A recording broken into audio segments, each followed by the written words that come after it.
Are you looking for a nice quality microphone but don't want to buy a Blue Yeti or some $100 mic? Well, stay to the end of the video because I'm going to show you guys a nice budget microphone that's affordable, provides great sound quality, and just overall simple and easy to use. What's up guys, ProdiJay here, and I present to you the best $50 mic, the Fifine K670. Now I will have to mention that Fifine did send me this microphone to review, but as always, I'm here to give you my honest opinion and feedback on this microphone. But off the bat, upon getting the package, I was quite pleased with how nice the packaging was. Now opening the box, you get a thank you card and a user manual on how to set up the K670, but if you have a normal PC, the setup process for this microphone is pretty simple. But moving on, you get a metal base for the stand of the mic, which at first glance, I thought it was going to be lightweight, but surprisingly it does have a fair amount of weight for its size. Next up, we got a 6-foot USB cable for the K670, which definitely feels durable to the touch and will last a long time. Then we get the metal stand to prop up the microphone and an adapter just in case if you want to put the microphone on a boom arm. And finally, last but not least, we got the microphone itself, the K670.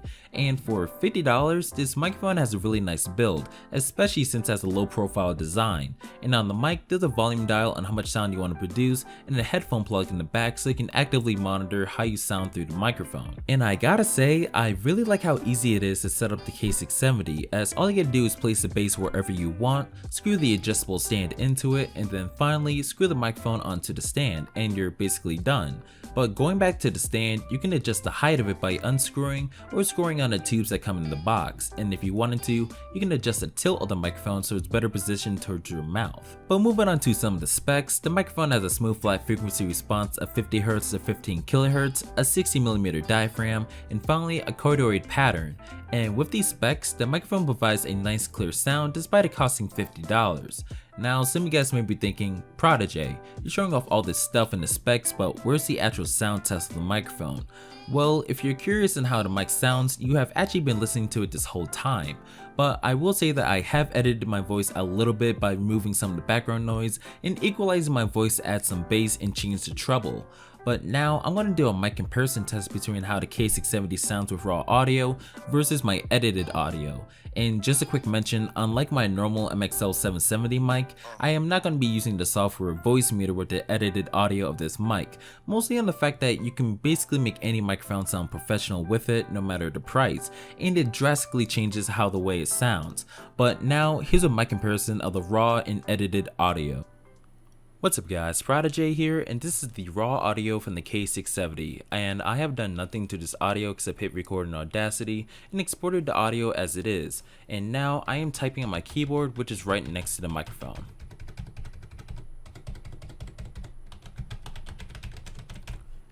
And just for a quick sentence, the quick brown fox jumps over the lazy dog. And here's what the background noise sounds like through the microphone with my PC about a foot away.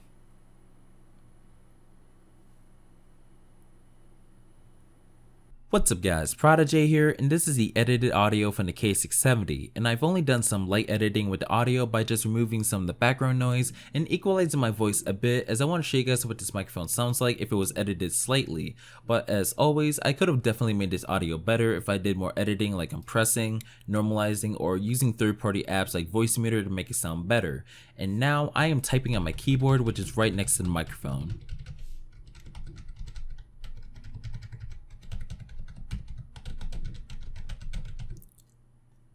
And just for a quick sentence, the quick brown fox jumps over the lazy dog.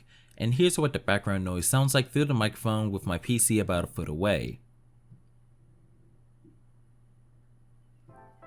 And if you could tell from the comparison test, the unedited audio from the K670 still sounds clear as the edited version, but compared to most microphones, the audio does seem to lack a bit in bass and sounds a bit flat on the spectrum a bit, but this is because the frequency response curve is pretty flat in its sound range, which means that it's sensitive to low, mid, and high-end sound, although it still sounds pretty good because of how clear your voice comes out through the microphone.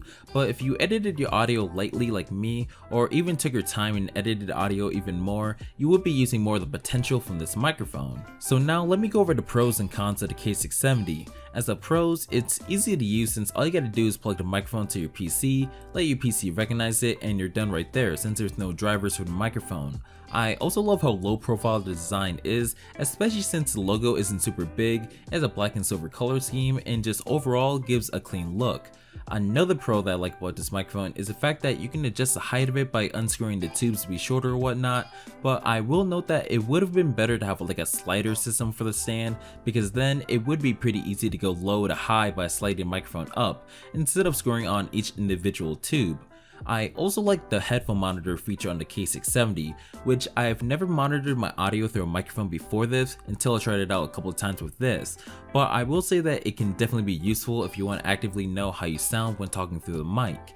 And for my last pro, I like how you can actually use this microphone with your console, which I actually started using this mic for my PS4 since I could just plug the USB into it and it works quite good actually, with only a little bit of background noise when talking.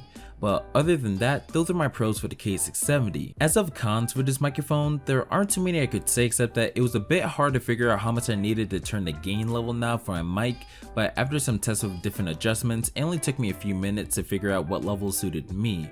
Also, I would suggest as an improvement to Fifine is to add a shock mount, because for any desktop microphone in general, if you bump or like tap the surface that this microphone sits on, the shock vibration will be picked up in the mic. And also for my last suggestion, I personally would have wished that this mic came with a foam cup or a pop filter, since this microphone gets some pops when using words with the letter P or K and such, but other than that, I don't really have any more cons with this microphone, especially since it does offer a great deal for costing about $50. And real quick, I forgot to mention this, but Fifine actually has another mic that's pretty similar looking called the 669B, and the mic costs about $30. Now, although I don't have that microphone, I did watch different mic test videos of that microphone and compare them to the quality of the K670, and I gotta say, I don't really think that there's a huge difference between the two microphones aside from the different stands they both have. So for this video, I will be leaving links to both of these microphones just in case you may want to buy one over the other. But in the end, I would definitely recommend that you buy the K670 because it provides great sound quality for a budget mic, and this microphone can definitely be used as the cheaper alternative to an expensive mic like the Blue Yeti or some other $100 microphone. And plus,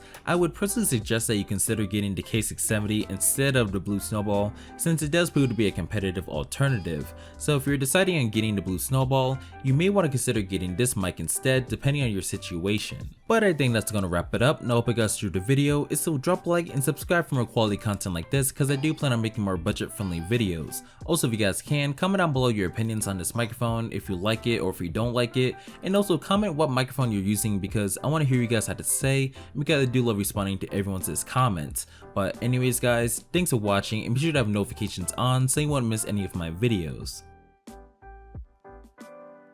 My name's ProdiJay, and as always, stay classy.